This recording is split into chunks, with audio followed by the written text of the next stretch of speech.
He is the operator of Daily Norseman, to me, one of the best Minnesota Vikings websites on the planet. They are SB Nation's Minnesota Vikings site. Chris Gates, welcome to the At Odds podcast, Chris. I am happy to be here. How's it going this evening, other than the technical issues y'all seem to be having? Yeah, it's going great except for the technical issues. That has not happened on an episode before, but yeah, no, you sound great. I think I sound great. You know what? Maybe this is the best thing that could have happened. So anyway, let's get talking with the Vikings. There's obviously the number one thing is they don't have a first-round draft pick. So first thing I'll start with is, do you think that they try to make a play to get into the first round? Because I know that that's something that Brandon wanted to check with you about. And how would they do it? I honestly don't think that they do. I think it would take way too much. I mean, they're sitting at 48, and even to get themselves into the low 20s or somewhere in that range, they probably have to give up their second and both of the thirds that they currently have. And with the positions of need that the Vikings are looking at, the sweet spot for that those positions, whether you're looking at running back or interior offensive line or whatever, are going to be in that second, third, and fourth round.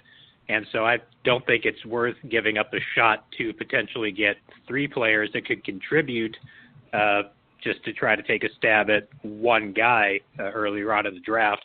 And then if you do that, you're out of the game until day 3. So, no, I don't think it's worth it for the Vikings to do that. And I think the cost would be too prohibitive for them to try to pull that kind of thing off. Oh, excellent answer. And we got Brandon back. We're going to see if he's choppy. So, Brandon, how you sounding? Can you hear me? Yes. All right. Okay. No choppiness. Wow, that's way better. So much better. Oh, God, thank you. All right. All right. Well, I asked your question about trading into the first round. Chris thinks that it would be too costly to move up that far, even if it was into the first round. So we got that one out of the way, and I know you got the rest of your prepared questions, so I'll let you take it away from here. All right. All right, Chris, how you doing? I'm doing all right, Brandon. How about right. yourself? I am getting over these technical difficulties here, but I'm excited to have you on the show. Yep. So for me, I think the Vikings need to look at defensive tackle big time in this draft. It's a lot deeper at defensive tackle than it is the offensive line, even though I do still think they need some guard help and tackle. I mean, they need line help, period, even though they just got Reef. But do you think that what's your take on the defensive tackle position this draft? And is that what you think is the biggest need right now? I would still probably put guard as a slightly bigger need. They did address the tackle positions in free agency with Reef and Remmers. And Zimmer has said they basically have 4 of the 5 starting spots on the line figured out. And, yeah, I think if you can get your hands on a guy at number 48, like a Dan Feeney or a Pat Elflein or someone along those lines, that would be the optimal play at 48. But if neither of those guys are there and you can get a guy, I think the name that people seem to think is going to be there is Malik McDowell because of the perception that basically he shut it down quite a bit last season at Michigan State. And, he's a first-round guy that might be available at that spot. And if he's on the board and some of the top guards are still there as well, it's going to be an interesting decision for the Vikings. But, yeah, if a guy of McDowell's caliber is there in round 2, then sure, go ahead and pull the trigger on him.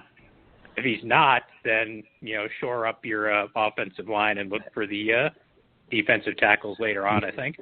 And I actually had him as somebody I wanted to talk to you about, McDowell, just for the fact that he has a lot of me-first characteristics that a lot of people had issues with. I know he had some problems with some teammates and coaches at Michigan State. So I thought it was a good possibility that he could be a late first, early second round pick. So just based on that, but he could be a top 10 talent, honestly. So I mean, if he certainly could be, and especially if Mike Zimmer and Andre Patterson can get their hands on him. I mean, we've seen what they've done with Daniil Hunter over his first 2 years in the league, and McDowell could plug into that tackle spot next to Linval Joseph and provide a lot of the same thing if they can just get him to put forth the constant effort all the time and combat some of those issues that he had at Michigan State last year. What about cornerback? I know that right now we're kind of okay, but I'm looking down the future after this coming season. We're going to be losing some people that I don't think will be around anymore. So do you think that we'll draft a corner maybe like third, fourth round? I think a corner in the mid-rounds is definitely something they could look at. I mean, you never know if this is going to be the season where Terrence Newman wakes up one morning and remembers that he's 39 years old and whatnot. You know, the depth behind Xavier Rhodes is a little scary. I mean, Trey Waynes has gotten better, but he's still probably not quite to where they want him to be. Mackenzie Alexander was kind of a disaster last season, and they're kind of hoping that he can take a step forward as well. But, you know, it's the National Football League, and with the way the game has evolved and things are done today, you probably can't have too much cornerback depth. So I would expect them to take a corner somewhere in the mid rounds, I think. Yeah, and I like Deion Dawkins at guard from Temple. He's got a lot of games under his belt, and he's been going through the process. A lot of people like him, so I think that'd be a good fit for the Vikings as well. Is that somebody you were looking into? I think he would be a solid pick. I think he's probably someone you could get with that first, third round selection. But yeah, I mean, my personal favorite this whole time has been Elflein, simply because he has the experience. He started at guard for 2 years for Ohio State, and then he moved over to center. And we don't know if it was Joe Berger's last year or not, and if it is, then Elflein could start at guard this year, and then after Berger moves on, he could move over to the center spot, and just give the Vikings that little bit extra flexibility, I think. Oh, yeah. I think we're on the same page because I had a question on here about whether you thought we needed to draft a center this year, so I guess we're on the same page with that. What do you think? I read a couple things that Vikings are entertaining the idea of possibly Joe Mixon, since we're, kind of looking at maybe getting running back this draft. What do you think about that? Just from a personal standpoint, I don't know if I want anything to do with Joe Mixon. I mean, I know we've had the issues in the past with players and whatnot, but the Vikings, just like every other team, basically have to weigh whether or not taking someone like Joe Mixon, whether his talent on the field is going to be worth the PR hit they're going to take, because whoever drafts Joe Mixon is going to have a PR disaster on their hands for at least the first few weeks. But, if they look at him, and Mike Zimmer has apparently sat down with him and had a talk with the kid, and, if he thinks that Mixon's past his issues and whatnot, then, there's the chance they could spend a pick on him. Personally, I would wait and, get one of the other running backs kind of in the later rounds, maybe third or fourth round range, and, not have to deal with the PR hit, because I don't know if the drop-off from Mixon to guys like Kareem Hunt and Wayne Gallman is really that huge. No, it's not. No, it's not. And, that's why I think I would let Mixon be someone else's problem and address the running back situation a little later on. Yeah, I agree. I mean, that guy's a big-time talent. There's no question about that, but it's just not worth the PR move. And, we just got that new stadium, where everything's seems to be going in a decent direction for the Vikings. We don't need that. But as far as what about a QB situation? What do you think about the QB situation in Minnesota? Do you think we'll be drafting a QB in the late rounds, kind of a little project? Do you like Bradford? I do like Sam Bradford. I mean, I know everyone's angry that the Vikings don't have a first-round pick this year and all that, and believe me, it's been boring for us too, because it leaves us with less to talk about. Yeah. I think the biggest problem that a lot of people have with Sam Bradford right now is the fact that he's not Teddy Bridgewater, because everyone just loved Teddy to death and still does, and we're keeping our fingers crossed he's going to come back okay. But I mean, if Bradford's not our quarterback right now, sure, we have the first-round pick, but we're probably picking it like number 5 or number 6, and there is no quarterback in this draft that I think is on Bradford's level, certainly right now.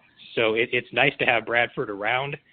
As far as drafting a quarterback later on, I've been advocating that they take someone in the later rounds to at least push Taylor Heineke to be the number 3 guy that could potentially develop into something, more down the track, because like we've said, this is the last year of Bradford's contract. They just made there's the rumor going around that they're not picking up Bridgewater's fifth-year option, and there's a whole other mess behind that. And behind those two guys, all you have is Taylor Heineke, and that guy hasn't taken a snap since the 2015 preseason, so we have no idea what we have in that guy right now. Yeah, so, and he came from Old Dominion. Yeah, he came from a small school. You don't really know what you're getting from him to begin with, and the fact he hasn't taken too many snaps. So, from me, I've never been a Teddy Bridgewater fan, to be quite honest with you. It's nothing personal. I'm sure he's a great guy, but I love the quarterback position, and I was never sold on him. I was huge Derek Carr fan, huge Derek Carr. When we traded up to get Teddy, I actually thought we were getting Carr, and I was super pumped. I'm in front of the TV about 6 inches away, thinking I'm getting Carr, and we just get Bridgewater, and I just kind of had a chip on my shoulder about Teddy ever since that day. So I don't, I'm not big on him. So I like Brad. I think he's got an awesome quick release. He's got all the tools to be a decent quarterback in this league. Something that we've had in a while. If we can get that line, like you said, if we can get a guard, maybe some depth at the tackle position. I still think we need a little bit of depth at the tackle position. I don't like Reef very much. I don't know what you think of him, but I don't think he's going to be there, more than a couple seasons for us. I'd like to get more of a career guy there, like a Joe Thomas type caliber guy down maybe next draft or something. But as far as Bradford goes, I like him. I don't think that people are giving him a fair shake, because especially he started off so well until our line just crumbled, and that's when he crumbled. So you gotta correlate that together. So I would like to draft a quarterback late. I was thinking if that Nate Peterson out of Pitt is available, fourth round ish, fifth round, maybe even reach for him a little bit, because I'm hearing big time praises out of him. Yeah. Now, Peterman would be nice, but I think you're probably going to have to get him in the third round, maybe, or the fourth round or so, if you want to get your hands on him. The name that I've been kind of looking at is Joshua Dobbs out of Tennessee. I think he might be available a little bit later on in the process, and he seems like he's the kind of guy that has all the ability and the intangibles where he could start out as the number 3 guy and then eventually develop into to something significantly more. But, yeah, I think this team needs to take a quarterback, or at least go after one really, really hard in undrafted free agency that can push Heineke for that third spot. Yeah, and I think there's a couple guys out there that we can get. Is there any particular players that you've heard the Vikings favoring in this draft process? Not personally. I mean, I've heard all the stuff about how they talked to Joe Mixon and they ran the drills at the Oklahoma Pro Day for him, and Zimmer talked to him afterwards. But, other than that, the news out of Winter Park has been a little sparse, which, you'd expect with the team not having a first-round pick and a lot of the big names as a result of that not necessarily being connected to Minnesota. But, yeah, I haven't heard a whole lot of, individual players that have been connected to the Vikings either way, really. Yeah, the only reason you even hear about Joe Mixon is because it's such a polarizing figure right now. But, if you search, anything about the Vikings draft process right now, you don't really come up with a whole lot other than what, people think their needs are. But, as far as, do you have any, lesser known people up, that are on your radar that would like Vikings to take a look at? Maybe somebody that outside the box? Since you guys don't have a whole lot to talk about, maybe you're figuring maybe you'd start delving into some people. No, I mean, my personal favorite at the running back spot, if they're going to grab someone in the middle rounds, is Kareem Hunt. I mean, I just think he has the all-around game to be a contributor right away. He doesn't put the ball on the ground, which is always nice. And so, yeah, he's kind of been the guy I've been, pushing forth the running back spot. As far as anyone else, not really, I don't think. I mean, I don't have any personal favorites. I mean, we used to do the mock draft database every year when we had a first-round pick, and so you get to know who some of the bigger names are. But, without a first-round pick, I mean, I haven't really done any super deep dives into, off-the-radar or small school type of guys to really get a feel for that, unfortunately. So, this whole draft process to me is going to be pretty interesting because, even from the number one pick all the way down with most of these teams, nobody really seems to have a beat on who anybody's going to draft tomorrow. No, even the number one pick is still up for grabs, which is ridiculous. But yeah, this is definitely a rare year where anything's possible. I like Kareem Hunt. We're actually from Toledo area, so I'm very familiar with Kareem Hunt. He's a fan favorite up here. People really love him. So yeah, I think that's a good pick. I actually read an article that he was the best fit for the Vikings in the mid rounds. But Brian, you had a comment in chat that somebody wants to ask? Yeah.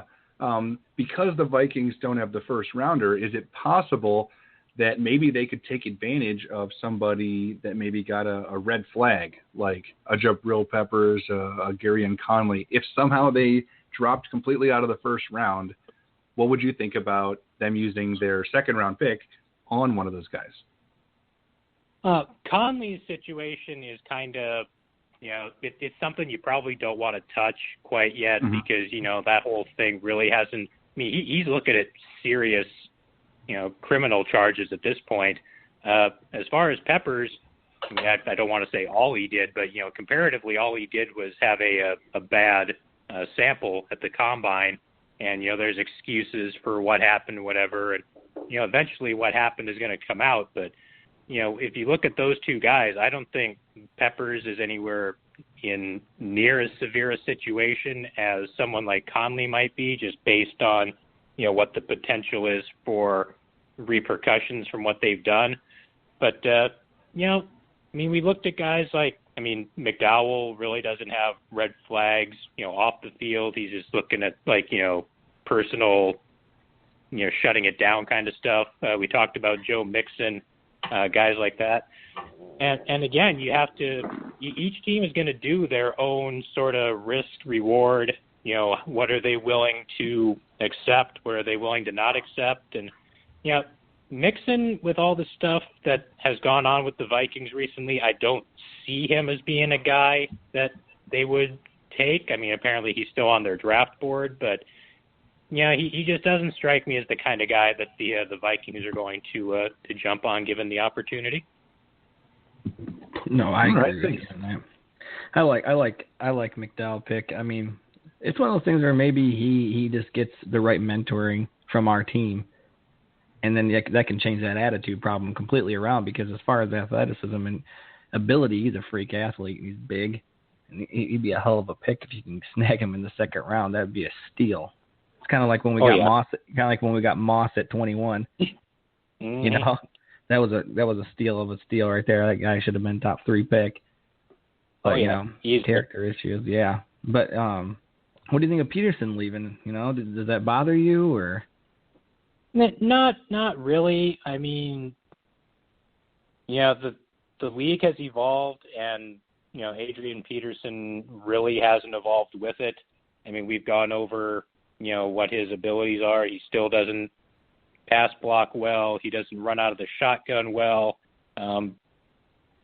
He's never been a huge factor in the pass game except for the 1 year that Favre was quarterbacking. And in order to, be a contributing running back in the National Football League today, you need to have all those abilities. And after 10 years in the league, Adrian Peterson still doesn't have those things, and he's not likely to just pick them up and develop them now or anything like that. Yeah, so, of course. He's obviously the best running back in Vikings history and one of the best running backs in the history of the sport. But, it was time for both parties to move on, I think, for the Vikings so that their offense could evolve. And for Peterson, he was never going to see the amount of money that was in his contract for this year, and I'm pretty sure he knew that. And so, he was not coming back to Minnesota, so it was time for him to move on as well. Yeah, I was actually a big advocate for when we were having quarterback issues when we had Ponder, and I couldn't tell you how disappointed I was we drafted Ponder that high, but I was a big advocate for trading Adrian Peterson. It was actually the season going into when he got suspended for the whole child abuse thing. He was basically at the peak of his career, going number 1 in fantasy drafts. Everybody's, viable MVP candidate. I wanted to trade him for either a quarterback or a high draft pick to get a quarterback. And it seemed to be, if we in hindsight, if we could have got something more for Adrian Peterson back then, I think we should have. Because I thought back then, I think we were a quarterback away from really making a deep run in the playoffs. And I think that the quarterback position is more valuable than Adrian Peterson. So I think in hindsight, I think we should have traded him back in the day when we were having trouble getting a quarterback. There were talks about it, but nobody really took it too seriously because it's Adrian Peterson. But those running backs, when they're starting to approach 30, you got to get the value you can out of them, especially when you have no quarterback. I can understand that, but along with that, because of the devaluing of the running back position in today's National Football League, if you're trying to deal with a 30-year-old running back, I mean, yeah, he was, not 2014, but 2015, he won a rushing title and whatnot. Yeah. But even if you were going to trade him at that point, he's 31 years old. He's got all the mileage. He's got, whatever else has happened. His value, just because of the nature of his position and what the running back position has done in the National Football League over the past few years, you're not going to be able to find the value for an elite running back that you might be able to find for an elite player at other positions, even if those elite players at other positions are of the same age as Peterson is, just because, running backs don't have the same value as a lot of other positions on the field, and that's just the nature of the league. Yeah, we're talking cornerbacks, quarterbacks. They all hold their value a little bit later. Mm-hmm. But, all right, Chris, I really appreciate you being on. That's all we have for you tonight. Like I said, maybe we can get you back on after the draft and see your take on what the Vikings did, and we'll go from there. But we really appreciate you coming on the show today, okay? All right. Well, thank you for having me, folks. I enjoyed it. All right. Thank you. Thank you.